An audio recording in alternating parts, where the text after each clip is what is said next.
Now let's go over and have a review of the atomic structure. O para na rin tayo dito nag-chemistry. Okay?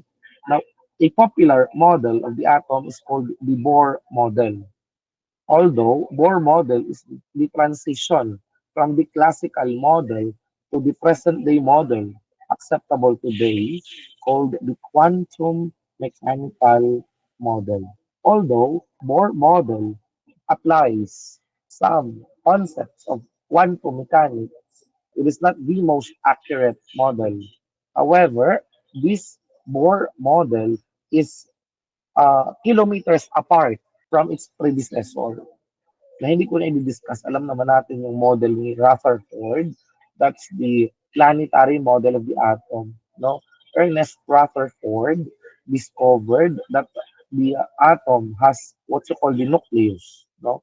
Rutherford discovered the atomic nucleus, and from his discovery was able to develop the model of the atom called the Rutherford model.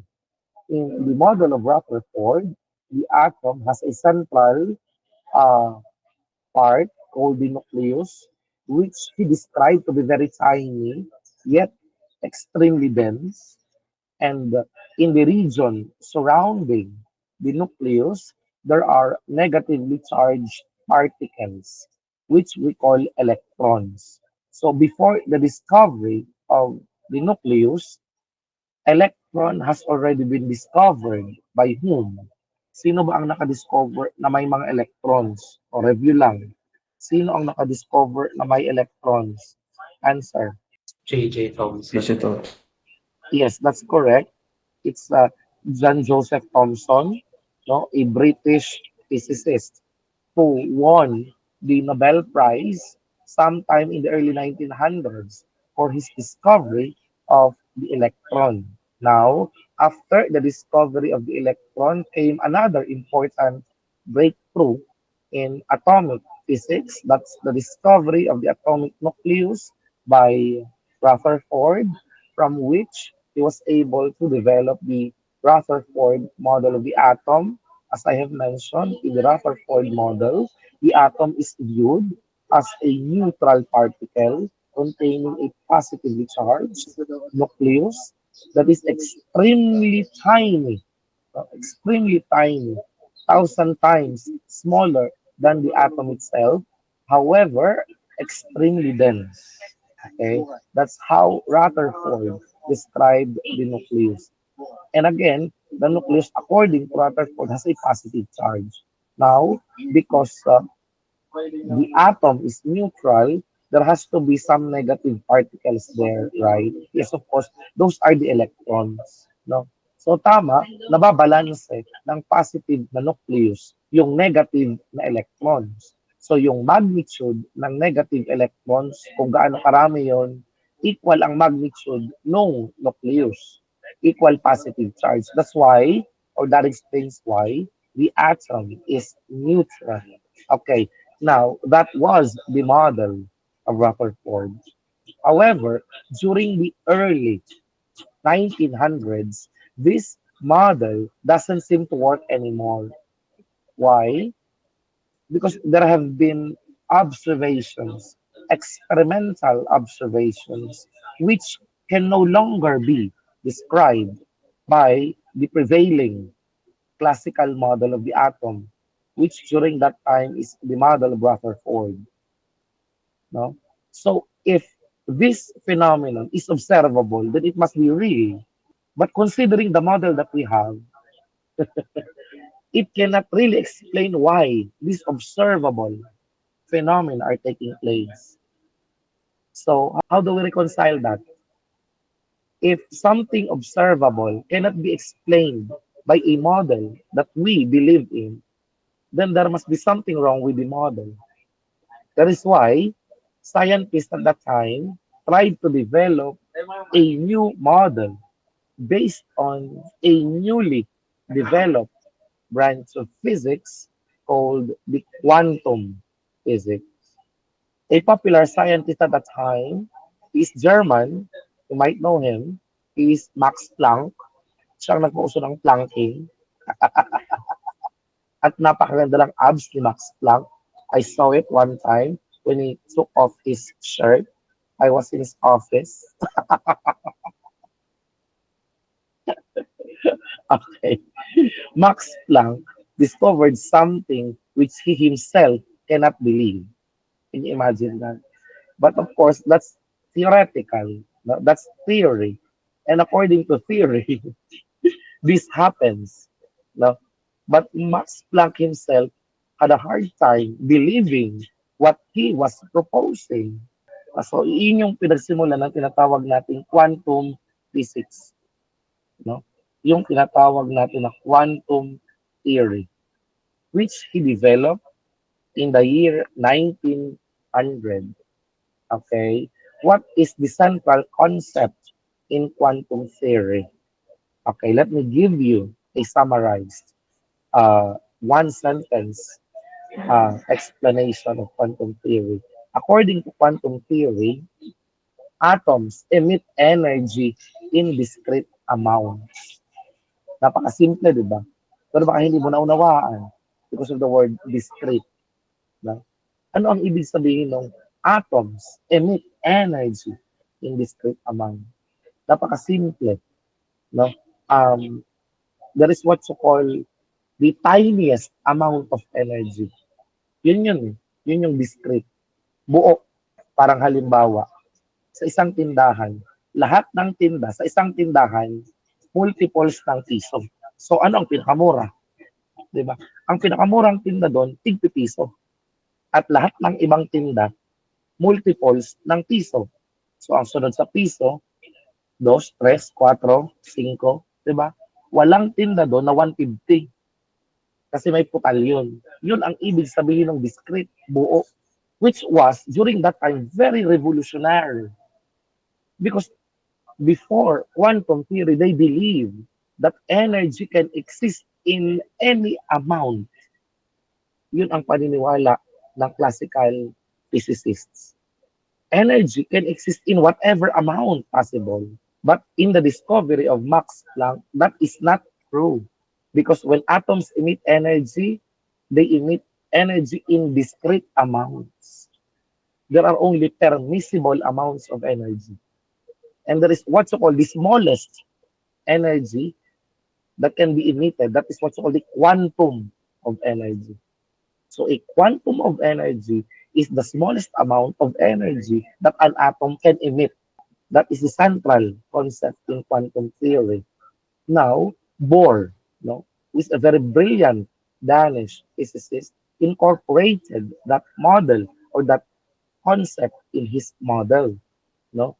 Therefore, itong Bohr model na ito ay gumagamit ng quantum theory. Yes. So how did the Bohr model adapt the quantum theory? No? What in the Bohr model is quantized? Ganito yan. Ano? Doon sa model ni Rutherford, di ba sabi ko sa inyo may electrons. Yung electrons na yun, they simply move around the nucleus. They can be found anywhere outside of the nucleus. But the difference in the Bohr model is that in the Bohr model, you can't find the electrons just anywhere. They can be found in specific regions, which are called shells or energy levels. It is possible that there are electrons in the first energy level, in the second energy level, in the third, and so on. But you can find electrons in between energy levels. That is the primary difference between Bohr's model and the previous Rutherford model. Now, why is that? Why does that happen? That is because electrons themselves possess discrete amounts of energy. And one way of saying that is that the energy of electrons are quantized. Why? Because they have specific values. The energy of electrons can't just be any value. There are only specific values allowable. That is why we say that the energy of electrons are quantized. No? So that is how quantum theory is incorporated in Bohr's model. Okay? Electrons orbit the nucleus in quantized energy levels. Okay? And as a consequence of having quantized or discrete amounts of energy, they have fixed distances from the nucleus. Ayan, no? They have discrete distances fixed. No? May mga layo sila na halimbawa, ang first energy level may certain distance. Yung second energy level, may certain distance din. Yung third energy level, may certain distance din siya. Diba? Now, the orbits, you can, ito kasing orbit na ito ay hindi tamang term, ano? Kaya ito ay may quote-unquote. Baka imagine ninyo na ang mga orbit na ito ay parang orbit ng mga planeta na umiikot sa sun. No. Okay? Hindi sila ganon. Pero ang ginamit na term lamang ay orbit. Now, these orbits are grouped into what we call bands, no? Or shells. And these shells are named. No? There are letters designated for each shell. Now, let me show you the letter designation. It starts from K, and then of course, sunod-sunod na yan, K, L, M, N, O, P, Q, R, di ba? Now, these letters or shells correspond to the first, the second, the third, the fourth, etc. energy level. So, meaning the first energy level refers to the K shell. The second energy level refers to the L shell, and so on. Okay? So, meron tayong tinatawag na nomenclature. No? Nomenclature. Pag shell, letters ang ibinibigay na pangalan. Kapag ka naman energy level, numbers ang ibinibigay na pangalan. Yun yung ibig sabihin ng nomenclature, way of naming. Okay? Electrons can move to another, ito yon, no? Electrons can move from another energy level by absorbing or emitting a fixed amount of energy. Take note of the word fixed. Okay, for example, we have the electron located at the first energy level. It can jump into the second energy level, no, by absorbing a fixed amount of energy. Fixed. Fixed yon. Kung hindi ma-achieve yung fixed energy na yon, hindi sa makarating sa second energy level. That is what's called a quantum leap. Na? An electron can teleport itself from the first to the second energy level instantly. Yun ang tinatawag natin na quantum leap. No? But that can only be possible if the electron would acquire that fixed amount of energy. Okay? Ngayon, sir, sabi dito, nakakapag-absorb din siya o nakakapag-emit. Paano yun? Pag ang electron naman nag-emit ng energy, babalik siya dun sa mababang energy level. Pag nag-absorb, it can jump into a higher energy level. Kapag ka nag-release, it will jump to a lower energy level. Okay, halimbawa, now, from the first energy level, nakapag-absorb ng sufficient amount of energy yung electron. So, nakarating siya sa second energy level. Okay, kapag yung energy na kanyang inabsorb exactly ay kanyang ini-emit, then babalik siya sa second energy level. Now, another way of saying that is, para makabalik yung electron sa original energy level, kinakailangan niyang i-emit exactly yung energy na kanyang inabsorb. Naiintindihan po ba? Malinaw po ba ito? Now, you might ask, sir, how much energy is needed para makatawid yung electron from a lower to a higher energy? That energy equals the energy difference. Yan o, energy difference between the two levels.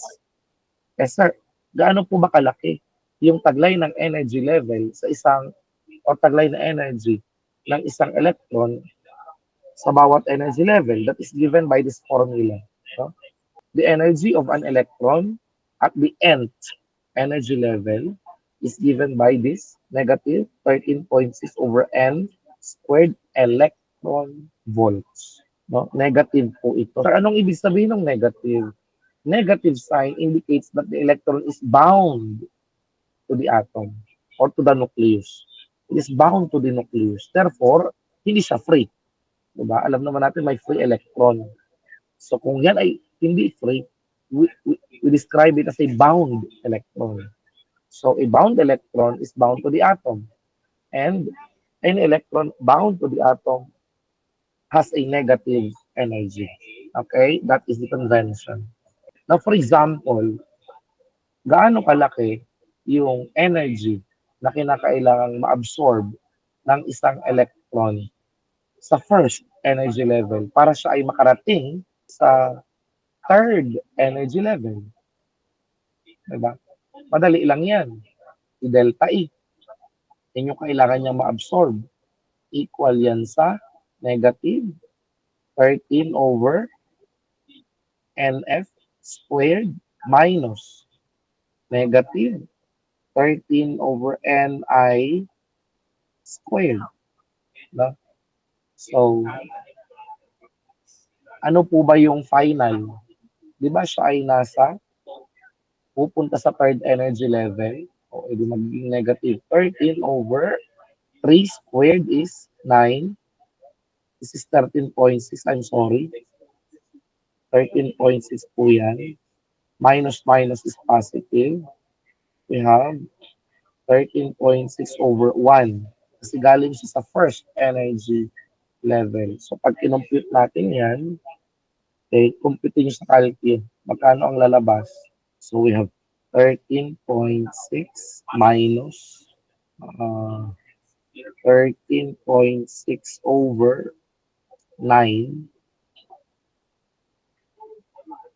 That's 12.09. Did you get the same? Yes po. 12.09 electron volts. Yan. So ngayon, alam na natin na gaano karami yung eksaktong energy na dapat ma-absorb ng electron sa first energy level para makarating sa third energy level. 12.09 electron volts. Sir, paano pagkulang? Sir, paano pagkulang? Eh, di siya makakarating sa third. Posibleng kung na-satisfy niya yung minimum requirement para sa second, posibleng hanggang second energy level lang siya. Sir, paano kung halimbawa sa second energy level, ang kailangan niya lang, pagpalagay natin ha, compute natin kung sa second, negative 13.6 over 4 kasi 2 squared minus negative, so plus 13.6. Compute natin yan. Pagkano? 10.2. 10.2 EV. Sir, paano pag ang electron ay nakapag-absorb ng 11 electron volts? Kung 11 ang na-absorb niya, makakarating siya sa second. Kasi na-satisfy niya ang minimum requirement para sa second energy level, which is 10.2 EV. Pero hindi siya makakarating sa third kasi kulang. 11 kontra 12.09. Sir, may tanong ako. Di ba sa second, kailangan niya ng 10.2? Eh yung na-absorb niya 11 electron volts. Eh di sobra kumpara sa 10.2. May labis na 0.8 electron volts. Anong nangyayari doon? Wala. Nasasayang lang. Sayang lang. Hindi na magiging useful iyon. Kasi hindi naman siya sufficient para makarating siya sa third. Kaya hanggang sa second energy level lang siya nakakaabot. Nauunawaan po ba? Okay. So dito, sa parting ito natin nagamit, yung formula sa quantum physics. Ano? So itong formula na ito, quantum physics na po yan. Okay? O, di ba ang galing? Ngayon, kapag yung electron, di ba sabi natin, posible siyang bumalik. Pagpalagay, babalik siya. From the third energy level, babalik siya sa first energy level. Anong mangyayari sa kanya? Mag-i-emit naman siya ng energy. Now, posibleng itanong sa iyo, ano ang wavelength ng radiation na ini-emit ng electron nung siya ay bumalik sa first energy level? Pwede po natin iyang makompute gamit ang formula na ito. E is equal to hc over lambda. Ayan. Yan po yung formula. Where h is Planck's constant, c is the speed of light in vacuum, and lambda is the wavelength of the radiation emitted. So if we know the energy, di ba? If we know the energy, we can calculate the wavelength. Okay? For example, bumalik yung electron from the third energy level to the first energy level. Ano ang wavelength ng radiation na kanyang ini-emit? O di compute natin. No? Ano nga po ang formula? Ang formula lambda is equal to hc over the energy. However, we need to first convert energy from electron volts into joule. Okay? We need to convert this into joule. How do we convert? Ito, napakahalaga nito. Tandaan ninyo, 1 joule of energy, mali, 1 EV na lang. 1 electron volt is an extremely small amount of energy. Pero madali siyang tandaan kasi ang magnitude niya equal sa magnitude ng charge ng electron. No? So 1.02 times 10 to the negative 19 joules. So tatandaan po natin ha, yung equivalence ng electron volt to joule, the equivalent is equal in magnitude to the electronic charge. Charge of the electron, 1.06 times 10 to the negative 19. So convert muna natin. No, ito, di ba? Kasi third energy level. Multiply mo to ngayon. No? 1 EV is 1.602. So i-multiply mo siya ng 1.602. Yan. So yung kaninang answer, yan, 12.09, multiply ko ng 1.602 times 10 to the negative 19 equals, ayan. So you have 1.94 approximately, 1.94 times 10 to the negative 18 joules. Yan. So yan na yung gagamitin natin ngayong energy para ma-compute yung wavelength. Okay? So, we have Planck's constant. Ano ang value ng Planck's constant? Constant 6. Yan. Constant 06. Hc. So, times 3 times 10 raised to 8 divided by energy equals, ayan, convert natin, 102 nanometers. So, that's 102 nanometer. Anong klaseng radiation yan? Knowing the wavelength of visible light. Sino sa inyo ang nakakaalam ng wavelength ng visible light? We know that visible light has a wavelength of about 400 nanometers to 750 nanometers. Ayan, no? So, kung siya ay less than 400 nanometers ang wavelength, that means mas maliit ang wavelength niya kumpara sa violet. Okay, diyan yung ultraviolet. No? So, anong klaseng radiation ito? This is an ultraviolet radiation. Okay? Kasi kung mas mahaba siya din infrared naman iyon. Okay? So, that's it. No? Marunong na tayo mag-compute. Ano pang sabi sa model na ito? Yung electron na mas malayo sa nucleus, mas malaki yung taglay niyang energy. Tandaan po natin yun ha. As the electron gets farther away from the nucleus, its energy increases. Lumalaki ang taglay niyang energy. So, of all electrons in an atom, which has the greatest or highest amount of energy, of course, those which are farthest. How do we call them? Ano yung tawag dun sa mga electrons na pinakamalayo sa nucleus? Anong tawag doon? Anyone? There is a term for that. Valence electrons. Yes. We call them valence electrons. Thank you, Javi. Okay.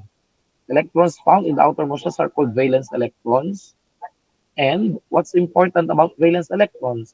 They are the ones which determine the electrical properties, not just electrical, even chemical properties of the atom or of the element. Okay? Yun kasing core electrons. Pag sinabi natin na core electrons, yun yung electrons na hindi valence. No? Mas malapit sila sa nucleus.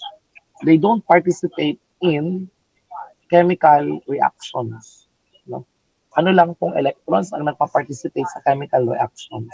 Mga valence electrons lamang. Kaya sila rin ang ino-consider natin na nag-determine sa chemical properties ng mga elements. Now likewise, mga valence electrons lamang din ang nade-determine sa electrical properties ng mga materials. Okay? For example, yung dami ng valence electrons, siya yung magde-determine kung anong electrical property meron yung element, whether it's metallic or non-metallic, whether it behaves as a conductor or an insulator. No? So that depends on the number of valence electrons. Okay? Now, ang Bohr model ay may kahinaan. Although, malaking improvement na yung meron sa Bohr model, it also has its limitation. No? Gusto nyo po bang malaman ano ang kulang sa Bohr model of the atom? Baka naman hindi kayo curious. Sabi nga ni Einstein, you have to be passionately curious of things. Diba? That is one character of Einstein which made him who he is right now. So we remember Einstein for his discoveries, for his predictions.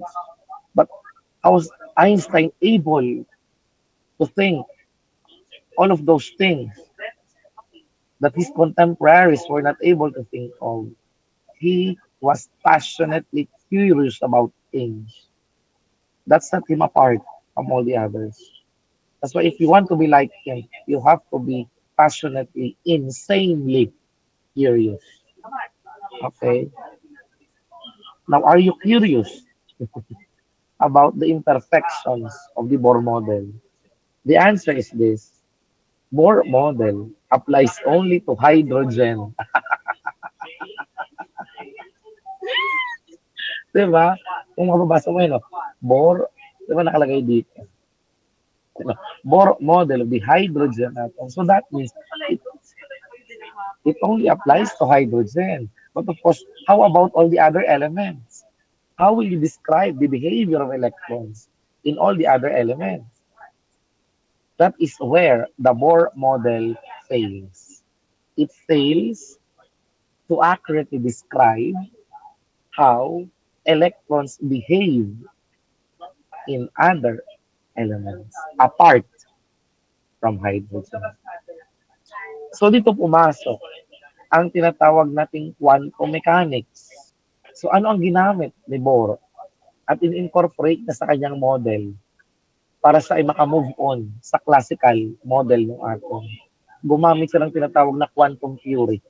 Yun yung ikinuwento ko kanina na na-develop ni Max Planck. Kaya si Max Planck ang tinuturing na father of quantum theory. Diba?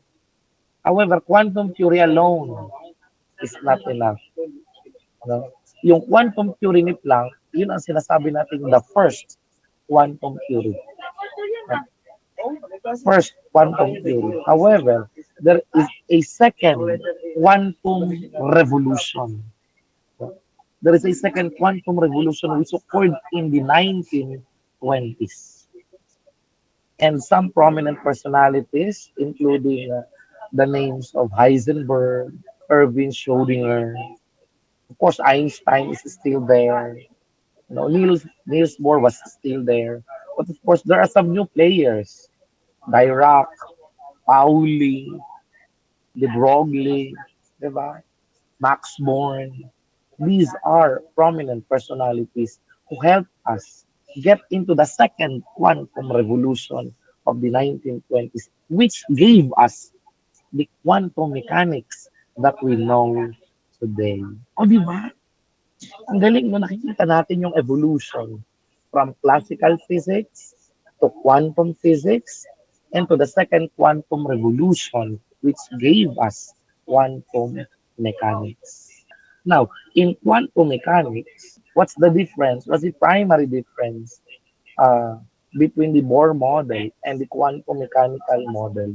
Although, in quantum mechanical model, nandun pa rin yung tinatawag nating first energy level, second energy level. We still use the concept of the quantization of energy. Now, ano ang wala sa Bohr na meron sa quantum mechanical model? Yun ay ang tinatawag nating orbitals, which is different from the orbits na nabanggit ko kanina. Ano? So, in quantum mechanics, an orbital can be described mathematically in terms of a wave function. No? However, we can simply think of geometric shapes that correspond to the solutions of the wave function. So these three-dimensional shapes in which there is a high probability of finding electrons is what we call orbitals. But mathematically, they are described by the solution of the wave function. Sir, ano ba yung mga pinagsasabi mo na wave function na iyan? To give you an idea of what these orbitals look like, take a look at this image. You can see the sphere. Nakikita po ba natin yung sphere dito? Yan ang shape ng s orbital. We are familiar with the SPDF, right? In electron configuration in chemistry. SPDF. These are orbitals in quantum mechanics na wala sa Bohr model. Okay? So kapag S orbital, ganito po yung shape niya, spherical. No? Kapag ka naman SP, kapag P ang shape niyan, parang infinity. Yan yung kulay pink. Ano? So, ano ang nire-represent ng mga shapes na ito? Baka isipin ninyo kung infinity yan, eh di yung paggalaw ng electron, it moves in the H shape, following an H shape. No, that is not the real thing. No? Ibig sabihin yan, sir, kung sphere, ibig sabihin ang electron gumagalaw paikot. No? At kung yan ay parang infinity, edi ang electron gumagalaw na parang 8 ang movement niya. No. Eh ano pala, sir? These three-dimensional shapes represent probabilities. No? Anong ibig sabihin ng probability? Kung yan ay sphere, mas malaki yung probability na may electron malapit sa nucleus kumpara dun sa region na malayo sa nucleus. Yun po ang ibig sabihin nun. No? So, kung yan ay may shade at may gradient, ibig sabihin, nagbabago yung darkness. Yung region na darker, which is yung mas malapit sa nucleus, there is a higher probability that there are electrons there as compared to lighter regions which are far from the nucleus. So kung yan ay figure 8, anong ibig sabihin? Itong regions na ito, yan, mas malaki yung probability na may electron dyan kumpara dun sa region na malapit sa nucleus.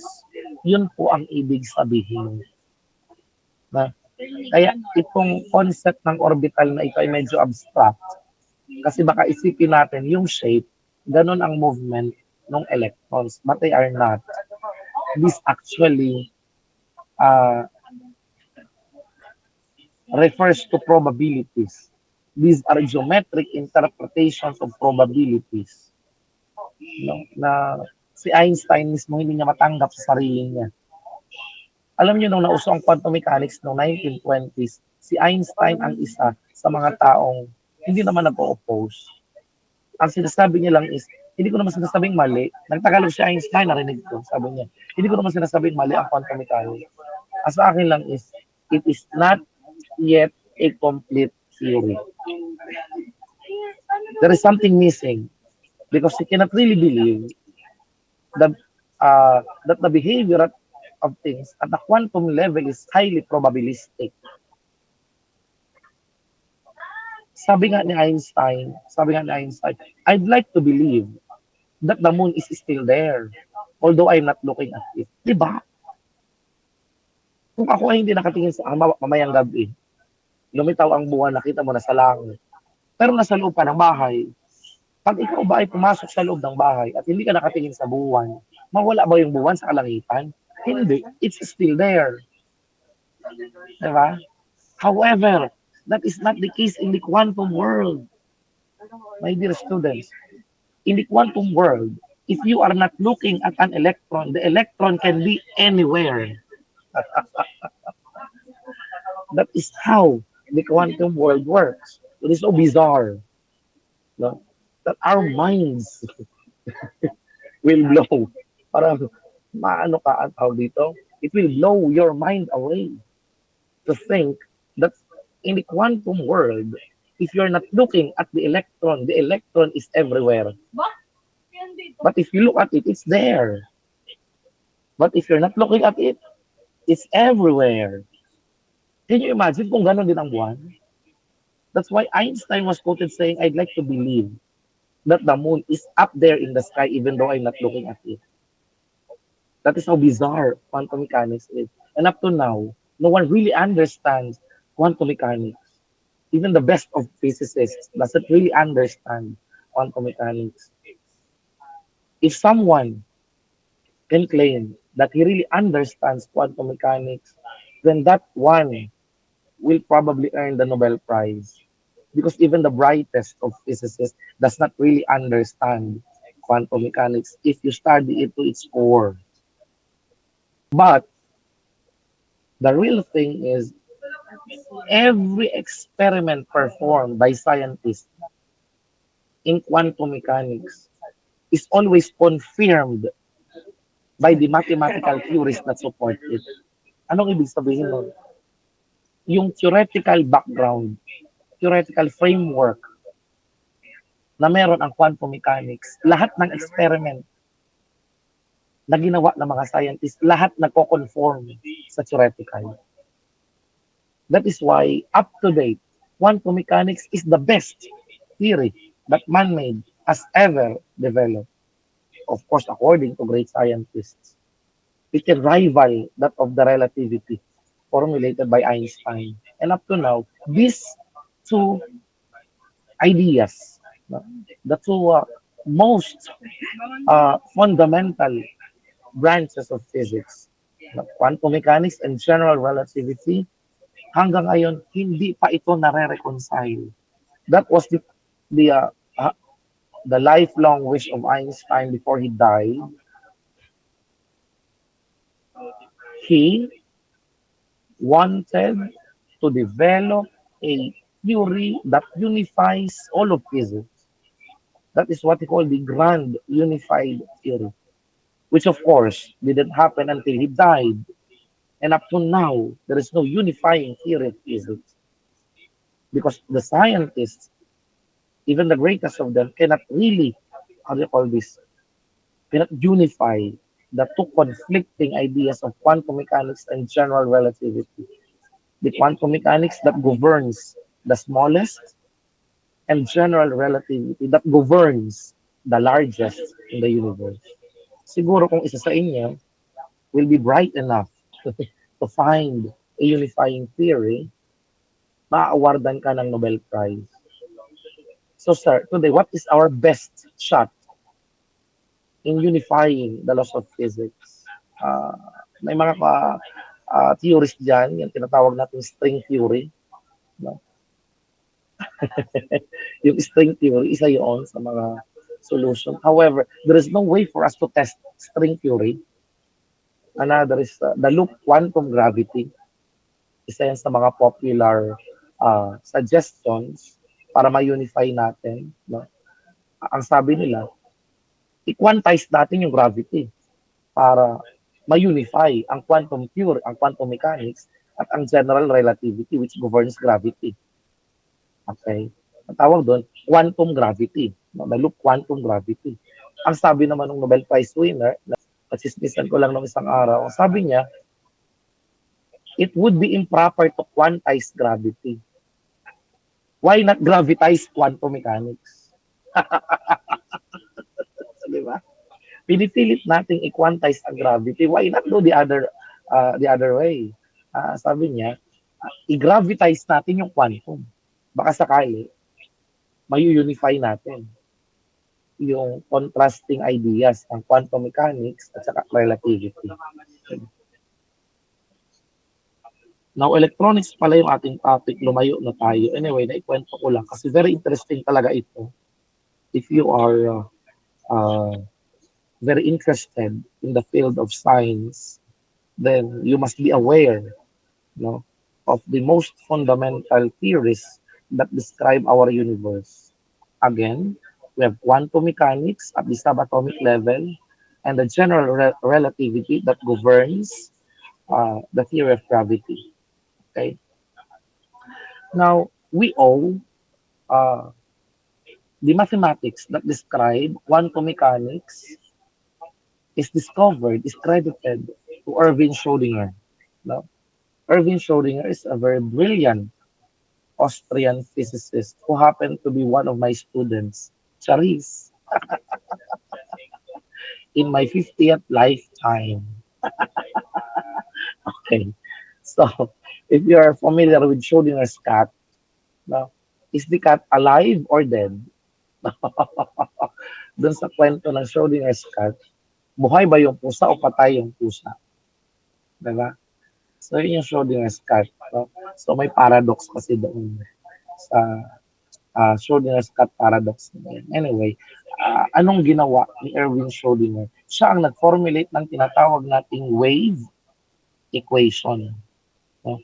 Although, alam natin sa mathematics, may wave equation tayo. Ito, yung wave equation na ginagamit sa quantum mechanics. No? Uh, ibigay ko sa inyo yung wave equation I, H, bar is the partial derivative of psi with respect to t is equal to the negative Hamiltonian ng psi. Ayan. Okay? So, yan po ang tinatawag nating wave equation because it satisfies the generic wave equation in math. It's a partial differential equation. No? So, makita natin, yung wave equation, nagtataglay siya ng imaginary unit. So, that means that the complex quantity, I, the square root of -1,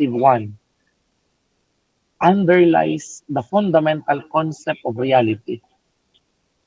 Something imaginary is part of reality. Diba? Because quantum mechanics, in its most basic sense, describe our concept of reality. And the mathematics that describe reality makes use of the concept of the complex number. Ang galing, nakakatuwa. Sabi mong imaginary unit. No? The concept of reality depends on the imaginary unit because mathematically it is present in the wave equation. The solution of the wave equation, no?